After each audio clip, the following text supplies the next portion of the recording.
కొల్లూరు కాలనీని తెలంగాణ రాష్ట్రంలోని ఆదర్శవంతమైన కాలనీగా రూపుదిద్దడానికి రాష్ట్ర ప్రభుత్వం చిత్తశుద్ధితో కృషి చేస్తున్నట్లు రాష్ట్ర రెవెన్యూ గృహ నిర్మాణ శాఖ మంత్రి పొంగులేటి శ్రీనివాసరెడ్డి అన్నారు. సంగారెడ్డి జిల్లా కలెక్టర్ పి ప్రావీణ్య అధ్యక్షతన కొల్లూరు 2 BHK కాలనీలోని VST కంపెనీ CSR నిధులు 8 కోట్లతో నిర్మించనున్న 60 గదుల పాఠశాల, డైనింగ్ హాల్, అంగన్వాడీ కేంద్రం నిర్మాణ పనులకు రెవెన్యూ గృహ నిర్మాణ శాఖ మంత్రి పొంగులేటి శ్రీనివాసరెడ్డి, రాష్ట్ర వైద్య ఆరోగ్య శాఖ మంత్రి దామోదర్ రాజనరసింహ, రాష్ట్ర గృహ నిర్మాణ సంస్థ MD గౌతమ్ ముఖ్య అతిథులుగా హాజరై శంకుస్థాపన చేశారు. మంత్రి పొంగులేటి శ్రీనివాసరెడ్డి మాట్లాడారు. కొల్లూరు 2 BH కాలనీకి భవిష్యత్తులో ఎంతగానో అభివృద్ధి చెందే అవకాశం ఉందని అన్నారు. సంక్రాంతి కాలనీలో 6 పడకల గదుల ప్రాథమిక ఆరోగ్య కేంద్రం ప్రారంభించేలా చర్యలు తీసుకుంటున్నట్లు మంత్రి హామీ ఇచ్చారు.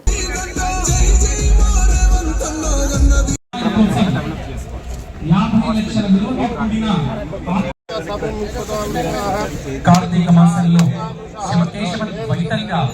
ఈ కార్యక్రమంలో భాగంగా కాలనీ వాసులందరికీ అద్భుతమైన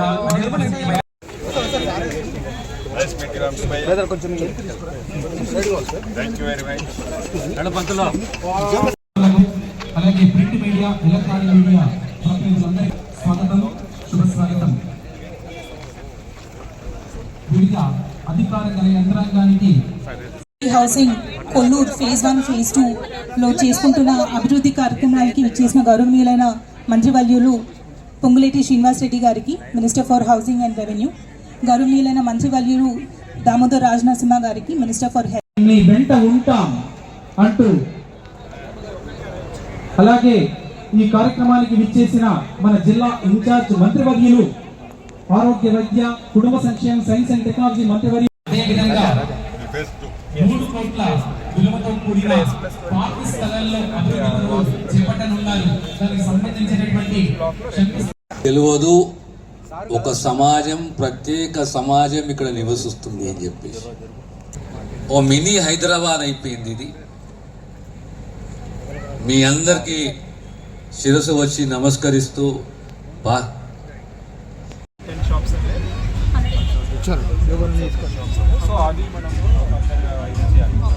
సండే వచ్చాము అంటే ఒక 3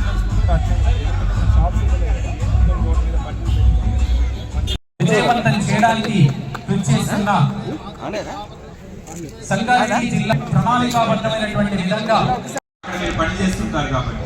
కానీ ఇక్కడ చుట్టుపక్కల కూడా మీరు చూస్తే మంచి టౌన్షిప్స్ వస్తున్నాయి, బ్రహ్మాండంగా తెల్లాపూర్లో డెవలప్మెంట్స్ వస్తున్నాయి. సో మీకు ఇంకా ఉద్యోగాల కోసం, ఉద్యోగ అవకాశాల కోసం ఎక్కడో మీరు హైదరాబాద్, సెంట్రల్ హైదరాబాద్కి వెళ్ళాల్సిన అవసరం కూడా ఉండదు. ఇక్కడే మీకు అవకాశాలు దొరుకుతాయి. కానీ ఒక కొన్ని నెలలు, కొన్ని 1-2 years. మా రెవెన్యూ మంత్రి గారు అడిగారు, ఈరోజు మనం కొల్లూరు పోదాము. కొల్లూరులో ప్రత్యేకంగా 2 శాఖలకు సంబంధించి ఒక కార్యక్రమాన్ని ఏర్పాటు చేసుకున్నాము. ప్రధానంగా VST హైదరాబాద్ రౌండ్ టేబుల్ వారు నిర్మిస్తున్న 60 గదుల భవనము, అంగన్వాడీ సెంటరు, డైనింగ్ హాలు, ప్రత్యేకంగా నేను VST యాజమాన్యాన్ని అభినందిస్తున్నాను. రాబోయే కాలంలో కొత్తగా ఒక స్కూల్ బిల్డింగ్, ఆధునిక డైనింగ్ హాల్ తోటి ఈరోజు శంకుస్థాపన చేశాము.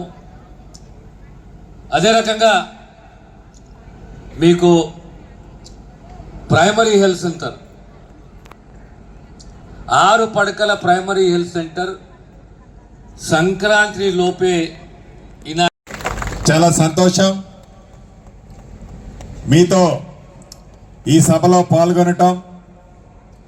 ఇంత పెద్ద కాలనీ ఈడ కట్టి అనేక మౌలిక వసతులతో ఇబ్బంది పడ్డ కారణంగా అనేక మంది కుటుంబ సభ్యులు ఇక్కడికి వచ్చి మళ్ళీ వెనక్కి వెళ్ళి, మళ్ళీ వచ్చి మనకెళ్ళి, మళ్ళీ వెళ్ళి అనేక ఇబ్బందులు పడుతున్నారని గౌరవ స్థానిక మంత్రివర్యులు దామన్న, మిగతా మిత్రులు అనేక సార్లు చెప్పిన దాని సందర్భంగా ప్రత్యేకంగా ఈరోజు ఇక్కడికి వచ్చి స్థానిక సమస్యలను ప్రత్యేకంగా విని ఆ సమస్యల పరిష్కారం కనుగొనడంతో పాటు మౌలిక వసతుల్లో భాగంగా విద్య, వైద్యం ఈ రెండిటికి పెద్దపీట వేసే ఈ ప్రభుత్వం విద్యాశాఖ గౌరవ ముఖ్యమంత్రి గారి దగ్గర ఉంది. వారు కూడా పూర్తిగా స్వేచ్ఛగా గౌరవ దామన్నకి నాకు స్పష్టంగా చెప్పడం జరిగింది. అంత పెద్ద కాలనీ ఆడున్నప్పుడు విద్య పట్ల అక్కడ నివసించే ప్రజలకు ఉండే ఇబ్బందులు, విద్య పట్ల చిన్న ఇబ్బంది కూడా రాకుండా ఉండే విధంగా అన్ని వసతులు ఎలా ఏర్పాటు చేస్తారో క్లియర్గా ఇన్స్ట్రక్షన్స్ అధికారులకు ఇచ్చి వాటన్నిటినీ శాంక్షన్ చేపించమని చెప్పడం జరిగింది.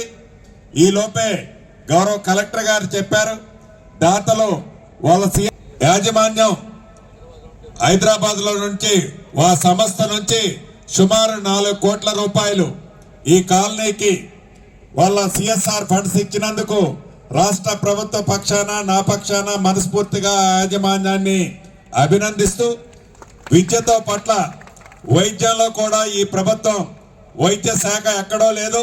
వైద్య శాఖ మీకు ఆనుకొని ఉన్న ఇదే జిల్లాలో గౌరవ మంత్రివర్యులు ఉన్నారు. మా ఆడబిడ్డ ఇందాక అడిగినట్లు అంబులెన్స్ కానీ, హాస్పిటల్ కానీ, వైద్యానికి సంబంధించిన మందులు కానీ, సిబ్బంది కానీ, ఇతరత్ర తన సొంత జిల్లా అయినా, తన పుట్టి పెరిగిన జిల్లా అయినా ఇక్కడ అన్ని సకల సౌకర్యాలు అన్న మాట్లాడేటప్పుడు మీకు ఆ వరాలన్నీ కూడా ఇమీడియట్లీగా ఇస్తాడని కూడా ఈ వేదిక మీద నుంచి మీకు తెలుపుతున్నాను. ఈ ప్రభుత్వానికి ఒక చిత్తశుద్ధి ఉంది. విద్యకి, వైద్యానికి సామాన్య ప్రజలు ఎక్కడా ఇబ్బంది పడొద్దని, ఎన్ని ఇబ్బందులున్నా, ఎన్ని కష్టాలున్నా, రాష్ట్ర ఆర్థిక పరిస్థితి అనేక ఒడదొడుగులున్నా వాటన్నిటినీ అధిగమించి విద్యకి, వైద్యకి సామాన్య ప్రజలు రాష్ట్ర వ్యాప్తంతో పాటు మన కొల్లూరు కాలనీలో నివసించే వాళ్ళు కూడా ఇబ్బంది పడొద్దన్నది ప్రభుత్వానికి చిత్తశుద్ధి ఉంది. అంత క్లారిటీగా గౌరవ ముఖ్యమంత్రి రేవంత్ రెడ్డి గారు కూడా చెప్పడం జరిగింది. అంతేకాదు ఇక మిగిలిన రేషన్కి సంబంధించింది చెప్పారు. ఇందాకనే అధికారులకు చెప్పాను. గౌరవ ఉత్తమ్ కుమార్ రెడ్డి గారు కూడా ఇప్పుడే మళ్ళీ ఫోన్ చేసి మాట్లాడారు. ఎప్పుడంటే అప్పుడు నేను ఇంకా 15వ తారీఖు అన్నాను. 15వ తారీఖు కూడా అవసరం లేదు కలెక్టర్ గారు. 10వ తారీఖు నుంచే రేషన్ బియ్యమా కానీ, రేషన్ ప్రభుత్వం ఇచ్చే రేషను, నా ఆడబిడ్డలు పెద్దోళ్ళు తినే సన్న బియ్యాన్ని ఇచ్చే ఈ ప్రభుత్వం రేషన్ బియ్యం, సన్న బియ్యం మీ ఇళ్ల దగ్గరే ఇక్కడే ఇవ్వటం జరుగుద్ది. దాన్ని ఈ నెల 10వ తారీఖు నుంచే కూడా ఇస్తారని కూడా తెలుపుతున్నాను. ఇంకా 1-2 విషయాలు అడిగారు. గౌరవ ఒక పోలీస్ స్టేషన్ కావాలని అడిగారు. తప్పకుండా ఇమీడియట్లీగా ఇవాళ 3వ తారీఖు 10వ తారీఖు లోపే ఇక్కడ ముందు అర్జెంటుగా అవుట్ పోలీస్ స్టేషన్ ఒకటిని ఏర్పాటు చేయమని అధికారులకు ఆదేశించడం జరిగింది. హౌసింగ్ డిపార్ట్మెంట్ నుంచి షాపింగ్ కోసం ఏదైతే ఉన్నాయో బిల్డింగ్ కన్స్ట్రక్షన్ చేసేంత వరకు దానికి సంబంధించింది వాళ్ళకి కావాల్సిన అకామిడేషన్ హౌసింగ్ లో ఉన్న వాటిని పోలీస్ డిపార్ట్మెంట్ కి ఇమీడియట్లీ హ్యాండ్ ఓవర్ చేయాలని కూడా ఈ వేదిక మీద నుంచి హౌసింగ్ డిపార్ట్మెంట్ ని ఆదేశిస్తున్నా. పోలీస్ డిపార్ట్మెంట్ కూడా 10వ తారీఖు నుంచి ఇమీడియట్లీగా అవుట్ పోలీస్ స్టేషన్ ఒకటి స్టార్ట్ చేయాలని కూడా తెలుపుతున్నాం. అంతేకాదు స్ట్రీట్ లైట్లకు సంబంధించింది కానీ, ఇంకా సీసీ కెమెరాలకు సంబంధించింది కూడా చెప్పడం జరుగుతుంది. గౌరవ పోలీస్ అధికారులు కూడా సీసీ కెమెరాలకు సంబంధించింది ఏందో కలెక్టర్ గారు మీరు కూడా ఎంక్వైరీ చేసి దాన్ని తప్పకుండా సీసీ కెమెరాలు కూడా పనిచేసే విధంగా ఎమ్మటే చర్యలు చేపట్టండి. ఫేజ్ 1, ఫేజ్ 2కు సంబంధించిన కాంపౌండ్ వాళ్ళు సంబంధించిన అంశం గతంలో టెండర్ అయి క్యాన్సిల్ అయిందని చెప్పడం జరిగింది.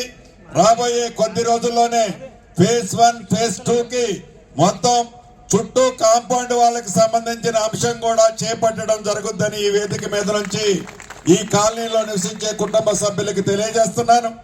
దీంతో పాటు అదనంగా ఇంకా 1-2 విషయాలు అడిగారు. ఆ నిధులను కూడా ఇచ్చే దాంట్లో ఈ ప్రభుత్వం వెనకడుగు వేయదని కూడా ఈ వేదిక మీద నుంచి మీకు తెలియజేస్తున్నాను. చివరగా నా కుటుంబ సభ్యులైన ఈ కాలనీ వాసుల్ని ఒక్క విషయం కోరదలుచుకున్నాను.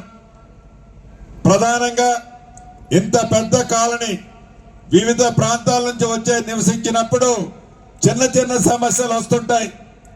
ఒక తండ్రికి ఒక కుటుంబంలో 3 పిల్లలుంటే ఆ 3 పిల్లల మధ్యలోనే చిన్న చిన్న భేదాభిప్రాయాలు వస్తాయి, రావటం సర్వసాధారణం.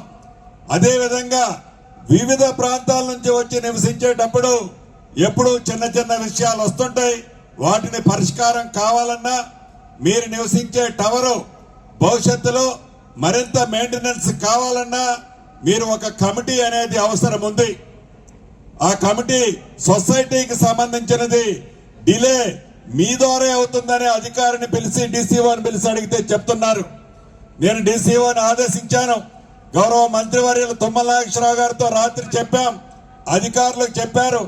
ప్రభుత్వం మీరు 10 రోజుల్లో అన్ని సొసైటీలు ఏర్పరచుకుంటే ప్రభుత్వం దాన్ని పూర్తి చేయడానికి సిద్ధంగా ఉంది. మీరు సొసైటీలో ఏర్పరచుకున్నట్లయితే మీ కష్టాలు నష్టాలు ఆ కమిటీ వాటిని పరిష్కరించే అవకాశం ఉంది. డీసీఓ గారు చెప్పిన దాన్ని బట్టి ఇప్పటికే ప్రత్యేకంగా 18-19 మంది అధికారుల్ని ఇక్కడ పంపించి ఇక్కడ ఉంటున్నారు. వాళ్ళ ద్వారా ఈ నెలాఖరు లేదు, మీరందరూ సహకరిస్తే వీలైనంత తొందరలో మీ అన్ని టవర్లకు సంబంధించిన కమిటీలు, సొసైటీ కమిటీలు అఫీషియల్ గా గవర్నమెంట్ ఏర్పాటు చేయడానికి సిద్ధంగా ఉందని ఈ వేదిక ద్వారా నా కుటుంబ సభ్యులందరికీ తెలియజేస్తున్నాను. ఇంకా ఏదైనా చిన్న చిన్న అంశాలుంటే మీకు మంచి కలెక్టర్ గారు ఇక్కడ ఉన్నారు. తను గతంలో వరంగల్లో పనిచేశారు. వరంగల్లో పనిచేసినప్పుడు వారు చేసే పనితనాన్ని చూసి ఇప్పుడు ఇక్కడ సంగారెడ్డికి దామన్న గట్టికి తీసుకొచ్చుకొని ఇక్కడ కూర్చోబెట్టుకున్నారు. మంచి కలెక్టరు, మీకు పిలిస్తే పడికే ఆడబిడ్డ. కాబట్టి నాకు చెప్పినా చెప్పకున్నా ఏవైనా మీకు సమస్యలు ఉన్నాయంటే తప్పకుండా కలెక్టర్ గారికో మంత్రి గారికో చెప్తే మీ సమస్యలన్నీ ఇక్కడే పరిష్కారం జరుగుతాయని కూడా మరొక్కసారి ఈ వేదిక మీద నుంచి నా కుటుంబ సభ్యులకు చెప్తూ, ఆర్టీసీ బస్సుకు సంబంధించి 4 ప్రాంతాలకి మీరు బస్సులు అదనంగా కావాలని అడగటం, దాంట్లో ఏంటిది అఫ్జల్గంజ్, నాంపల్లి, చార్మినార్, పటాన్ చెరువు ఈ 4 ప్రాంతాలకి బస్సుల ఇబ్బంది ఉందని చెప్పడం జరిగింది. ఆ శాఖ మంత్రివర్యులు కూడా ఈ రోజు రావాల్సి ఉంది. అనుకోకుండా ఒక దురదృష్టకరమైన సంఘటన ఎప్పుడు ఉమ్మడి ఆంధ్రప్రదేశ్ లోనే కాదు ఎక్కడా జరిగిన పొద్దున్నే ఒక భయంకరమైన సంఘటన జరిగి